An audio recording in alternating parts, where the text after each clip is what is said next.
Hey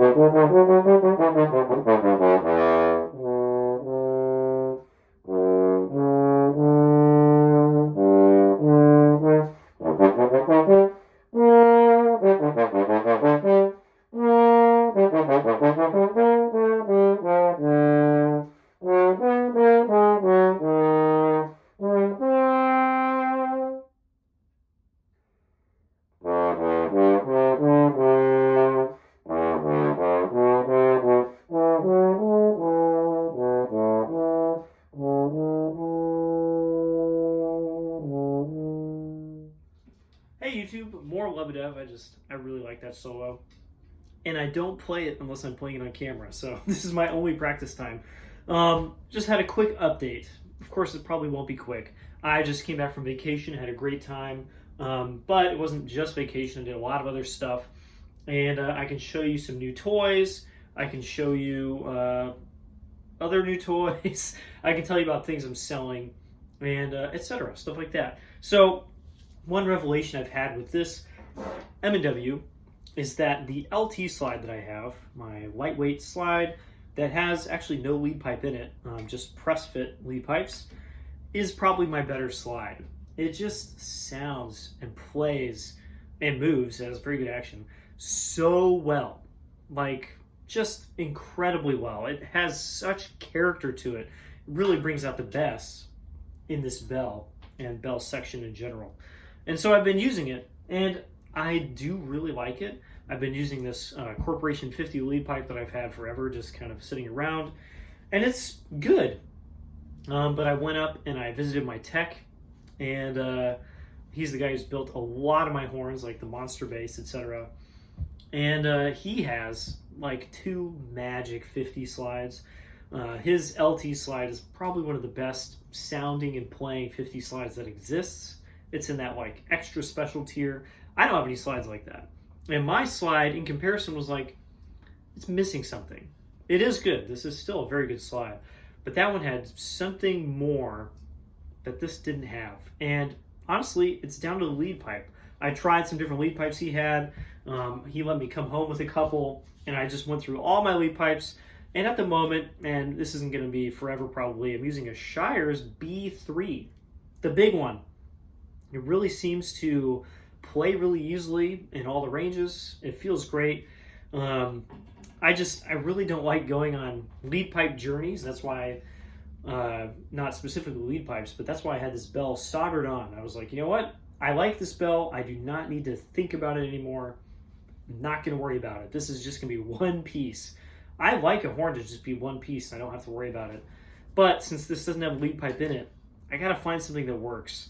And so, again, I'm on a journey. I have a few lead pipes to try. I played a bunch today. And right now, this Shire's B3, I don't know, it's sounding pretty good. It gets a really just kind of like beefy, legit 50 sound, but also plays really well. Really digging this. And I'm actually not sure if I'm going to keep my brass slide. I might try and find another one. I'm really not sure because it is okay. But this LT slide is kind of just better in every way. It actually sounds more orchestral than the brass slide because it sounds larger and heavier. But I am like really jazzed about this horn. I took it to my tech. He has a bunch of the coolest Bach stuff you can imagine. And he played it and he's like, yeah, that's really good. I actually bought this bell from him years ago, 2017 or something like that. He had never put it on a horn himself. And I had it mounted and it was like, ooh, this is a special bell. So he was like kind of regretting that he sold me this, but it's worked out for the best. He really liked how this played. Everyone who's played it has loved it, including me. So that makes me very happy. I also just had some work done today. Had a bunch of slides worked on. Some slides that are already sold going out with horns. And one slide that I worked on was on my Yamaha YSL 852. I got that right? I did, right? Where is it? It's on here. I know it is. I know it's right, but where is it? Oh, there it is. Okay. Whew. It's on the exact opposite side that I thought. I've really enjoyed playing this at work. It is really easy to play. It's got good enough ergonomics. I really like how it sounds. It's easy to fit in this section. It kind of does all the things I wanted it to do, except that the slide brace is too far away. The brace that you actually move used to be here. Pretty much like where the bottom of the brace is now is where the top used to be. It's kind of that distance different. And one thing is, ergonomics wise, when you're holding the trombone like this and you're kind of walking around, extending that another brace length or brace width really stretches out the hand. That was kind of uncomfortable. And of course, you don't have to do that all the time. You have a slide lock, but still, that's a consideration. And then I realized I'm very adaptable. I can deal with a lot of different ergonomic situations, different lead pipe and mouthpiece distances to the slide. That changes on every different instrument. Where the lever is on a lot of different trombones. Every one of my horns is completely different. And it just doesn't really bother me. Like where the bell is in relation to the slide and the mouthpiece. Third position is never in the same spot, horn to horn. But one thing I guess I can't really deal with is this brace being too far away. Because what I realized, I played it again this week. One of the days I was playing, I was really happy with things. And I was like, wow, every first position note, B flats and Ds, are really flat. And I was like, is this horn really that out of tune? Weird. And then I realized I'd have my tuning slide about that much farther out. And I was playing what I thought were normal positions with my muscle memory in my arm. And those were muscle memory. And everything outside of first position was in tune, but first position needed to be another that much farther in because the brace was too far out. And I was like, you know what? I don't think that's actually worth getting used to because none of my other trombones are like that. And getting used to one instrument that has one quirk that is that large, it's kind of not worth it. So I had Sandhagen take the brace off and scoot it up about that distance. And it might not seem like a big thing, but holy crap, that makes a huge difference. And now I can keep the tuning slide exactly where I want it to be and not think, okay, push every position out that much farther than I think it is to be in tune. I can just play it like I'm used to. And there's going to be differences. It's going to have different intonation things that I already have noticed, but that just makes my life so much easier. And honestly, I can't really tell that he did it. It's like a very good job kind of blending it into the what the rest of the horn looks like. I also got, and of course I forgot to get this out, my final, for now, TM iteration of my Bach 42 project. And yes, I just got this out of the case. It now has an axial. I don't know how many of you probably remember this instrument. Let's see if I can grab this without knocking off 10 other things. Woo, that was close. Okay. I bought this a few years ago. This is the reverse slide trombone. Every single slide on this was reversed. Tuning slide, the F attachment tuning slide, the slide itself is reversed, so the tubes are not the same. Very weird instrument. It uses the bell from a Blessing B78, I believe. Never really figured out exactly what it was from. But the reason I bought it is it had a stainless axial on it, and it was $200 on eBay. I was like, you know what? Just the valve, worth $200. And then it showed up, and it was a very cool instrument. And it languished for a long time because you have to take the valve off and whatever. And I eventually did. I torched the valve off myself, sent it to my tech, and now it's a full wrap, compatible with artisan fittings, just like my other stuff. And I got a nickel tuning slide to go along with it. And this setup plays so well. It's like kind of unimaginable how well this plays. I really liked my Hagman setup. I liked my K setup a lot, but there's always something they left on the table. The K setup was just like a little hard to play. It sounded great, but it was just fighting you all the time. The Hagman setup was really cool, and maybe probably shouldn't have sold that, but there were just little things about it that I didn't quite love. This one might have solved kind of all of those, maybe not the valve action thing, but maybe most of them. And what's really cool is that due to the design of the stainless there, this is a first gen, so like 1989, 1990, for some reason you can make the wrap really close to the bell. a lot of Shires and stuff, the wrap is like here. It's like a full inch away from the bell the whole time. You'll notice on a lot of horns, there's a big, it's hard to even show because it's so close, there's a big standoff brace between the F-wrap right here and the main bell brace. They're like that far apart on a lot of horns. And here there's just one little Bach ferrule keeping them together. And it makes it just so slim and compact. I really like that. It makes the weight a little more evenly distributed instead of having stuff just like way off to the side. The valve has pretty good action right now. And most importantly, it seals very well and it plays great. And it's not too open. I've played a few axial tenors lately where I was like, yeah, that's really open, and I don't like it. It doesn't have a good resistance to play with.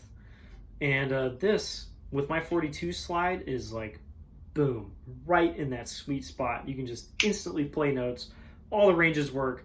I'm really excited about this 42T-ish. This is my last remaining bell after all. So now I have 3 amazing large tenor trombones. Do I need this many? Probably not. I'm probably going to sell the Sterling 42 at some point. But even that I'm not sure about because I played it the other day and I was like, wow, this thing is awesome. And it sounds really good and it's real easy to play. I don't need 3 large tenors that are all really good, so I'm not really sure what to do there. But this makes me very, very happy. I'm sure there's some other things that I got. Tech gave me some fun toys to play with, old valves and a 3B screw ring and stuff.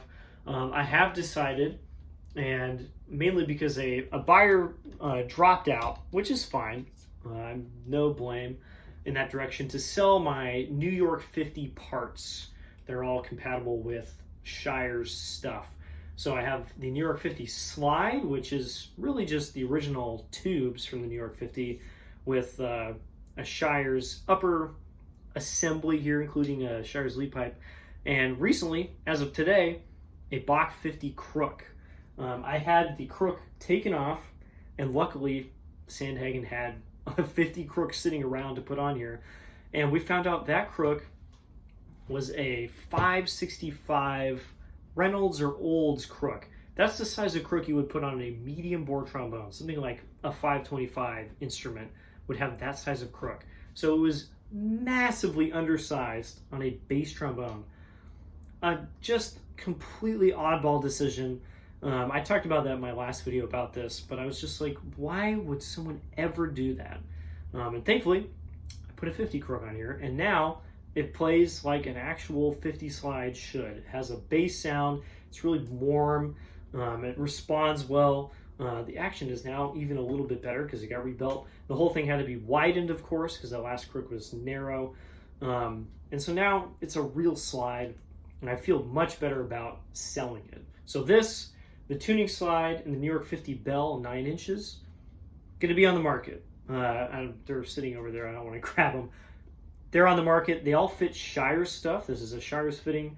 The tuning slide reversed, and the bell has Shires fittings. So if you have a Shires valve section, it goes right on, and you have a New York 50, but you have Shires valves. It would be a very cool setup for somebody.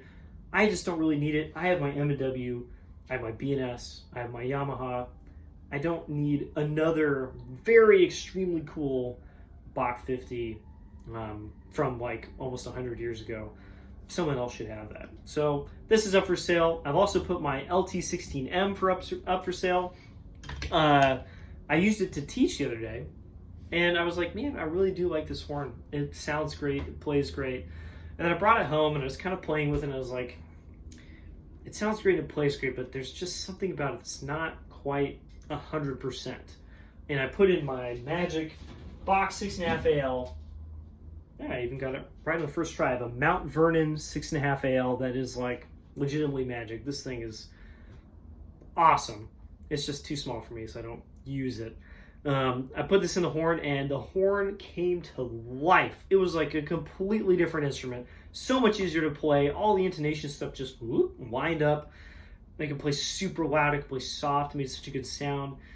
It just, the LT16M just doesn't work with my Doug Elliott setups. And I use those on everything. All my tenors, my bass trumpet. I'm not really willing to compromise because those work on all my other stuff. And I can't really play this for like long periods of time.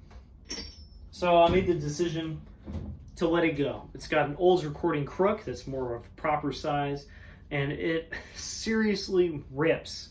I played it for like 10 minutes with that mouthpiece, and I was like, I'm very much considering not selling it because I was like, this thing is so good. But I can't deal with that. It's just not worth it, like sitting in my case just yelling at me, why aren't you playing me? So I'm selling that too. Otherwise, that's about it. Yeah, I introduced the trombone to some 6th graders yesterday and converted many of them to our side. Also very exciting, and I get to teach them ongoing. Very excited about that. That's about it. I'll see y'all in another video about something a little more specific soon. Bye-bye.